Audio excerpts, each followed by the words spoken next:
ऋषियों ने अस्त्र प्राप्त किए। उन अस्त्रों की पीढ़ी दर पीढ़ी रक्षा होती आई। बानर अस्त्र, नंदी अस्त्र, अग्नि अस्त्र समेत सभी अस्त्रों का महाअस्त्र ब्रह्मास्त्र। तो ब्रह्मास्त्र के 3 टुकड़े हो चुके हैं, जिसके अलग अलग रक्षक हैं। पर अब कोई है जो उन टुकड़ों को पाकर महाशक्तिशाली ब्रह्मास्त्र को फिर से जोड़ना चाहता है। पर वो टुकड़े जुड़ गए तो इस दुनिया के टुकड़े टुकड़े हो जाएंगे। दुनिया कैसे बचेगी, कौन बचाएगा, यही है ब्रह्मास्त्र का पहला पार्ट सेवा। तो दोस्तों वीडियो को शुरू करते हैं। और अगर वीडियो अच्छा लगे तो वीडियो को लाइक जरूर कीजिएगा और चैनल को भी जरूर सब्सक्राइब कीजिएगा, ताकि आपको इसी तरह के लेटेस्ट और फ्रेश कंटेंट मिलते रहे। तो फिल्म की शुरुआत होती है और नरेशन के द्वारा हमें बताया जाता हमारा भारतवर्ष, जिसका इतिहास खूबसूरत अनोखी कहानियों से सजा हुआ है। इन्हीं में से एक कहानी है कुछ ऐसे महान ज्ञानी ऋषि मुनियों की, जिन्होंने हिमालय की शरण में घोर तपस्या की, जिससे उन्हें प्राप्त हुआ एक वरदान। और जब एक ब्रह्म शक्ति जब इस धरती से टकराई तो अस्त्रों का जन्म हुआ और भी ढेर सारे अस्त्रों का जन्म हुआ। ऋषियों की तपस्या सफल हो गई थी, लेकिन फिर ब्रह्मांड चीख पड़ा, क्योंकि उन सभी शक्तियों के बीच एक नई शक्ति जन्म ले रही थी, जो शिव भगवान की तीसरी आंख की तरह थी, जो निर्माण भी कर सकती थी और विनाश भी। ऋषियों ने सोचा इस अस्त्र पर किसी तरह से काबू करना होगा। तो ऋषियों ने बड़ी मुश्किल से उस अस्त्र को शांत कर दिया और फिर हिमालय की चोटी पर सबसे शक्तिशाली अस्त्र का निर्माण हुआ, जिसका नाम था ब्रह्मास्त्र। तब ऋषियों ने ब्रह्मास्त्र के सामने अपना सर झुकाया। तब से वो कहे जाने लगे ब्रह्मांश। पीढ़ी दर पीढ़ी इन ब्रह्मांशों ने गुप्त रहकर इन सारे अस्त्रों की रक्षा की। फिर कई सदियां बीत गई और लोग इन अस्त्रों के बारे में भूलते चले गए। जिसके बाद कहानी आती है प्रेजेंट में, जहाँ हम शिवा नाम के एक लड़के को देख पाते हैं। उसके पास भी शक्तियाँ हैं, लेकिन वो उन शक्तियों से बिल्कुल अनजान है। लेकिन कभी कभी उसे बीच बीच में कुछ ऐसे सपने आते रहते हैं, जैसे कि वो इन सभी चीजों से जुड़ा हुआ हो। शिवा अपने सपनों में कुछ विलेनों को देखता है, जिनके नाम थे जोर, जुनून और रफ्तार। दरअसल ये लोग ब्रह्मास्त्र के उन टुकड़ों की तलाश में हैं, जो कि बिखर चुके थे। लेकिन उन्हें मोहन नाम के एक आदमी के बारे में पता चला है, जो कि ब्रह्मांश का एक आदमी था। और जोर, जुनून और रफ्तार को पूरा शक है कि मोहन के पास ब्रह्मास्त्र का एक टुकड़ा जरूर है। मोहन असल में एक साइंटिस्ट है और जिसका रोल प्ले किया है शाहरुख खान ने। तो जोर, जुनून और रफ्तार मोहन के घर में घुस जाते हैं, जिसके बाद उन सभी के बीच में एक जोरदार फाइट होती है। और यहाँ पर हमें पता चलता है कि मोहन के पास बानर अस्त्र है, जिससे कि वो रफ्तार में कहीं भी जा सकता है और हाई जंप लगा सकता है। लेकिन यहाँ पर जुनून मोहन को किसी तरह से काबू कर लेती है। लेकिन तभी शिवा की अचानक आंखें खुल जाती है। दरअसल आज नवरात्रि का आखिरी दिन, मतलब कि दशहरा है, और एक बहुत बड़ी पार्टी भी चल रही होती है। इसी पार्टी के बीच शिवा ईसा को देखता है और वो ईसा को देखता ही रह जाता है, क्योंकि उसे पहली नजर वाला प्यार हो चुका था ईसा से। जैसे ही ईसा पार्टी से निकलती है तो शिवा तुरंत ही ईसा का पीछा करता है, क्योंकि वो उससे बात करना चाह रहा था। जैसे वो उससे बात करता है तो शिवा को पता चलता है कि ईसा बहुत बड़े घर की है और वो लंदन में रहती है। वो यहाँ पर काफी देर तक बात करते हैं और यहाँ पर ईसा शिवा को बताती है कि फिलहाल तो वो एक बर्थडे को सेलिब्रेट करने के लिए जा रहे हैं, क्या वो उसके साथ चलना चाहेगा। तो शिवा उससे कहता है कि वो नहीं जा सकता, क्योंकि उसका कोई और इंतजार कर रहा है और उसे जाना ही होगा। तब शिवा ईसा को अपने साथ चलने को कह देता है और कहता है कि भले ही वो बड़ी पार्टी ना हो, लेकिन वो खुश जरूर हो जाएगी।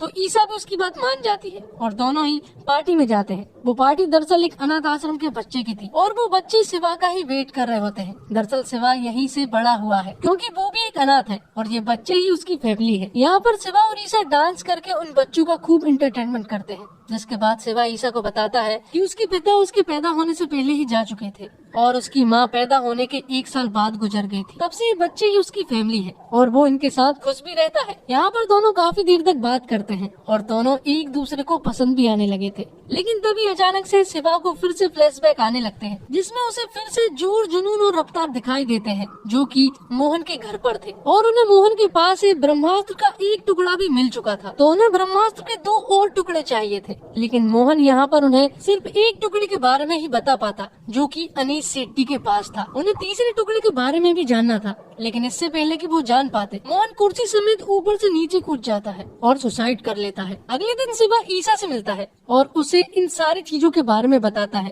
कि उसने सपने में मोहन को देखा, जो कि एक साइंटिस्ट था, लेकिन कल वो मर गया है और अखबार में न्यूज आई है कि उसने सुसाइड किया है, जबकि उसने सुसाइड नहीं किया है।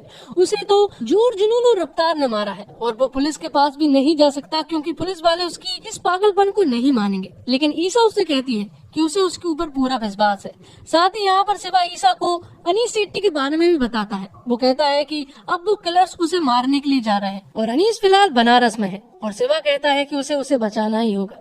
तो ईसा भी उसके साथ जाने के लिए कहती है और वो दोनों बनारस पहुंच जाते हैं। दोनों साथ में काफी सारा टाइम स्पेंड करते हैं और दोनों एक दूसरे को पसंद भी करने लगे थे। लेकिन तभी अचानक से शिवा के हाथ में आग लग जाती है और ये देखकर ईसा घबरा जाती है। तो शिवा उससे कहता है कि उसे आग से डर नहीं लगता, बचपन से ही उसका आग से गहरा कनेक्शन है, आग से उसका हाथ जलता नहीं है। लेकिन उसने ये बात किसी को भी नहीं बताई। लेकिन तभी शिवा की नजर पड़ती है जूर, जुनून और रफ्तार पर, जो कि उसी जगह पर जा रहे थे जहाँ पर अनीस सीटी था। तो शिवा तुरंत ही उनके पास जाता है और उनके बीच में एक जोरदार फाइट होती है। इससे पहले कि वो लोग शिवा को मार देते, तभी अनीस की एंट्री होती है और वो इन दोनों को बचा लेता है। यहाँ पर हमें ये भी पता चलता है कि अनीस के पास नंदी अस्त्र है, साथ में उसके पास ब्रह्मास्त्र का दूसरा टुकड़ा भी है, इसीलिए जूर, जुनून और रफ्तार उसके पीछे आए थे। यहाँ पर अनीस वो टुकड़ा शिवा को दे देता है और आश्रम जाने को कहता है, क्योंकि उसे मालूम है कि वो लोग इनके पीछे जरूर आएंगे। और उसे ब्रह्मास्त्र के इस दूसरे टुकड़े के बारे में बहुत अच्छे से मालूम है कि इसे आश्रम जरूर पहुंचाना होगा,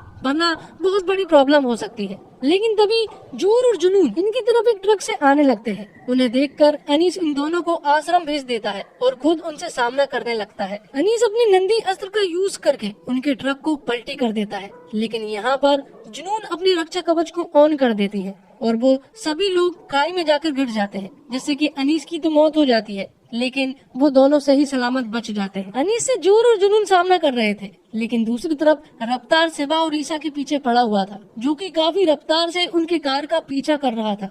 दरअसल उनके पास मोहन का बानर अस्त्र आ चुका था, जिससे कि वो हाई जंप लगा सकता था और काफी तेजी से दौड़ भी सकता था। वो काफी देर तक उनका पीछा करता है, लेकिन आखिर में शिवा रफ्तार को एक गहरी खाई में गिरा देता है और खुद से ही सलामत आश्रम पहुंच जाता है। यहाँ पर ईसा और शिवा एक दूसरे को अपना प्यार का इजहार करते हैं। एक गेट भी लगा हुआ था, जिसे कि शिवा फांद कर दूसरी साइड चला जाता है, लेकिन ईसा इसी साइड रह जाती है। लेकिन तभी हम देखते हैं कि रफ्तार मरा नहीं है, बल्कि वो तो अभी जिंदा है और वो ईसा को मारने ही वाला होता है कि तभी अचानक से शिवा के पास कुछ शक्ति आ जाती है और वो रफ्तार को आग से जलाकर मार देता है। और ये सब कुछ होता हुआ आश्रम के गुरुजी देख लेते हैं। वो समझ जाते हैं कि उनके यहाँ पर एक नई शक्ति आई है, पर गुरुजी को ये भी मालूम है कि शिवा अपनी शक्तियों से बिल्कुल अनजान है। उसे अपनी शक्तियों का यूज करना बिल्कुल भी नहीं आता है, उसे बहुत कुछ सिखाना होगा। लेकिन शिवा उनसे कहता है कि वो उनकी लड़ाई में साथ नहीं दे सकता, क्योंकि वो ईसा से बहुत प्यार करता है और वो उसे खोना नहीं चाहता। तब गुरुजी उससे कहते हैं कि अगर उसे अपने मम्मी पापा के बारे में जानना है तो उसे यहाँ पर रहना होगा और बहुत कुछ सीखना होगा। तब ईसा को वापस भेज दिया जाता है, क्योंकि शिवा की ट्रेनिंग स्टार्ट होने वाली थी। गुरुजी को मालूम है कि शिवा के पास अग्नि अस्त्र है, लेकिन उसे कैसे यूज करना है शिवा को बिल्कुल भी नहीं मालूम है। जब वो प्रॉब्लम में फंसता है तो अग्नि अस्त्र अपने आप सामने आ जाता है और उसकी रक्षा करने लगता है। दूसरी तरफ हम जूर को देखते हैं, जो कि ईसा के पास गया था। दरअसल वो आश्रम की लोकेशन जानना चाह रहा था और उसके पास नंदी अस्त्र भी था, जो कि उसने अनीस सेठी से लिया था। लेकिन ईसा के पास कई सारे प्रोटेक्टर थे, जो कि उसे बचा लेते हैं। ईसा के ऊपर जो अटैक हुआ, इस अटैक का एहसास शिवा को भी हो जाता है और वो तुरंत ही ईसा के पास कॉल करता है। ईसा कहती है कि वो बिल्कुल ठीक है, क्योंकि ईसा प्रॉब्लम में आ चुकी थी और वो काफी परेशान भी हो चुका था। इसलिए शिवा को अपनी शक्तियों का एहसास होने लगता है और वो आग के गोले बनाकर अपनी शक्तियों को महसूस करने लगता है, जिसके बाद उसकी ट्रेनिंग शुरू हो जाती है और वो सही तरीके से अपने शक्तियों का इस्तेमाल करने लगता है। तब गुरुजी उसे सारे अस्त्रों के बारे में बताते हैं कि किस अस्त्र का क्या यूज है। सबसे पहले वो नंदी अस्त्र के बारे में बताते हैं, जो कि अनीस सेठी के पास था। दूसरे अस्त्र के बारे में बताते हैं, जिसका नाम बानर अस्त्र था, जो कि मोहन के पास थे।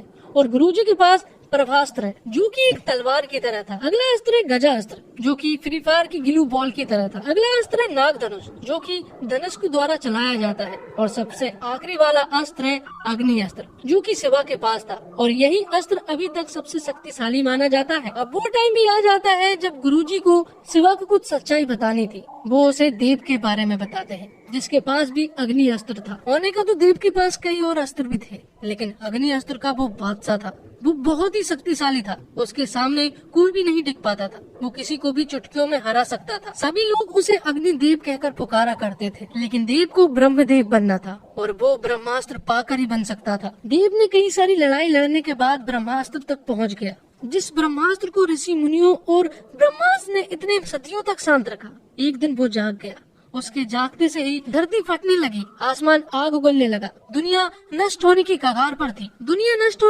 पर थी। लेकिन तभी एंट्री होती है ब्रह्मांड के एक तुरुप के इक्के की, जिसका नाम था अमृता। तब अमृता और देव साथ में लड़के ब्रह्मांड के टुकड़े कर दिए, जिससे कि दुनिया तो बच गई, लेकिन ब्रह्मास्त्र के टुकड़े हो जाने के बाद सिर्फ 2 टुकड़े के बारे में ही हम लोगों को मालूम है। एक टुकड़ा कहाँ गायब हुआ ये नहीं मालूम, और जिस द्वीप पर ये लड़ाई हो रही थी उस द्वीप को समुद्र निकल गया, जिससे कि देव और अमृता की मौत हो गई। लेकिन ऐसा दुनिया वालों को लगता है, क्योंकि अमृता तब भी जिंदी थी और देव और अमृता के बीच में जो संबंध था वो प्यार का संबंध था, और शिवा उन दोनों का ही बेटा है। यहाँ दूसरी तरफ जुनून ने सारे गांव वालों को अपने बस में कर लिया था और एक विशाल फौज बना ली थी। वो बस ये जानना चाह रहे थे कि आश्रम कहाँ पर है। जैसे ही उन्हें आश्रम के बारे में पता चलेगा तो वो वहाँ पर आक्रमण करके उन सारे बचे हुए ब्रह्मास्त्र के टुकड़े को पालेंगे। तो खुद की सच्चाई जानने के लिए शिवा जुनून की उस माला को पहन लेता है, और जैसे ही वो पहनता है तो वो एक अलग दुनिया में खो जाता है। उसे एक बहुत बड़ी मूर्ति दिखाई पड़ती है, लेकिन इससे पहले कि कुछ हो पाता जुनून को उनके बारे में पता चल जाता है और वो उन्हें पकड़ने के लिए जाने लगते हैं। लेकिन यहाँ पर गुरुजी अपने प्रभास्त्र से उन सभी लोगों को रोकते हैं और तुरंत ही आश्रम पहुँच जाते हैं। आश्रम आने पर उनसे पता चलता है कि ईसा वापस आ चुकी है, और जैसे ही वो ईसा के पास जाता है तो वो उसे देखकर बहुत खुश हो जाता है, क्योंकि वो दोनों बहुत दिनों के बाद मिल रहे थे। तो ईसा ने यहाँ पर शिवा की कुछ चीजें अपने साथ लेकर आई थी, जिनमें की एक शंख भी था। उस पर जब शिवा अपनी खून की कुछ कतरे डालता है तो वो बदल कर तीसरा टुकड़ा बन जाता है। मतलब कि अमृता के पास ही वो तीसरा टुकड़ा मौजूद था और उसने किसी को भी इस बारे में नहीं बताया था। तो वो सभी लोग बात कर ही रहे होते हैं कि तभी अचानक से जुनून की पूरी गैंग यहाँ पर आ जाती है। इनके बीच एक जोरदार फाइट होती है, लेकिन अंत में जुनून इन सभी लोगों को बंधक बना लेती है। यहाँ पर शिवा गुरुजी के पास जाता है और उससे कहता है कि उन्हें वो आखिरी टुकड़ा दे देना चाहिए, क्योंकि वो सब कुछ संभाल लेगा। गुरुजी को भी शिवा पर पूरा विश्वास था, इसलिए वो हाँ कर देता है। जिसके बाद शिवा जुनून के पास जाता है और आखिरी टुकड़ा देने की बात करता है। लेकिन अगर तीसरा टुकड़ा जुनून को मिल गया तो ये पूरी की पूरी दुनिया तबाह हो जाएगी। ये बात शिवा को बहुत अच्छे से मालूम थी, इसलिए वो उन सभी लोगों का सामना करता है और अपनी अग्नि अस्त्र के द्वारा उन सभी लोगों को बुरी तरह से मारने लगता है। ईसा भी उसके साथ थी और उसे कुछ हो न जाए इसलिए शिवा एक बहुत बड़े आग का बवंडर खड़ा कर देता है। इसे देखकर जुनून जल अस्त्र से वर्षा करवा देती है और आग को बुझा देती है। ये सब देखकर शिवा पूरी तरह से शॉक्ड रह जाता है और यहाँ पर जुनून उससे कहती है कि अग्नि अस्त्र उसके देवता ब्रह्मदेव के पास था, ये अस्त्र तेरे पास कैसे है,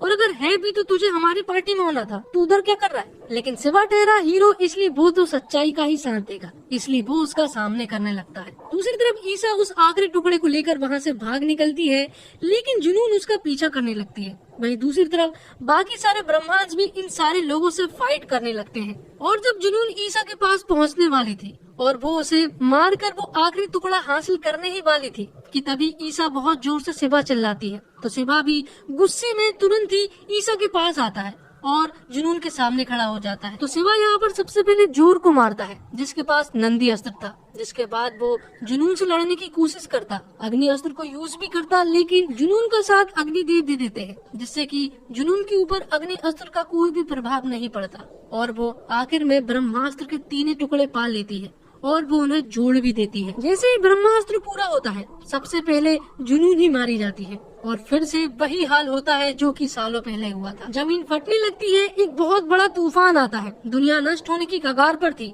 लेकिन ईसा दूसरी तरफ फंसी हुई थी और शिवा इस साइड था। लेकिन अपने प्यार को बचाने के लिए शिवा कुछ भी करेगा, इसलिए वो अपनी जान की परवाह न करते हुए ईसा के पास पहुँचता है और उसे बचाता है। लेकिन अब उन्हें पता चल चुका था कि उन दोनों की जान जाने वाली है, क्योंकि वो एक ऐसी जगह पर फंसे हुए थे जहाँ पर दोनों का मरना एकदम तय था। जिसके बाद ब्रह्मास्त्र जाग जाता है और ब्रह्मास्त्र की सारी शक्ति शिवा के ऊपर पड़ती है, लेकिन शिवा की शक्ति इतनी ज्यादा थी कि वो ब्रह्मास्त्र की शक्ति को कंट्रोल कर लेता है और सब कुछ नॉर्मल हो जाता है। और ये सब कुछ प्यार की वजह से हुआ था, क्योंकि अगर शिवा ईसा को बचाने के लिए नहीं जाता तो ब्रह्मास्त्र की शक्ति शिवा के ऊपर पड़ती ही नहीं। तो गुरुजी आखिर में कहते हैं इसलिए कहा जाता है कि प्यार ही वो अस्त्र है जो कि सभी अस्त्रों से सबसे बड़ा माना जाता है। तो दोस्तों, जब किसी फिल्म की रिलीज से पहले उसके VFX के ही ज्यादा चर्चे हों तो आपकी उम्मीदें बढ़ जाती है। ब्रह्मास्त्र के साथ ऐसा ही हुआ है। हर जगह फिल्म से जुड़े लोगों ने कहा कि इसे बनाने में बहुत साल लगे, ऐसे ग्राफिक्स नहीं देखे होंगे, लेकिन क्या वाकई ऐसे हैं? इस फिल्म के ग्राफिक्स फिल्म की जान है। आपको कुछ ऐसा दिखता है जो पर्दे पर पहले कभी नहीं देखा होगा, लेकिन बीच बीच में कुछ ऐसा भी होता है। कई बार तो इतनी आग दिखती है कि लगता है कि भाई फिल्म ही फूंक दोगे क्या, लेकिन फिर कुछ ऐसे नजर आ जाता है कि आप चौंक जाते हैं।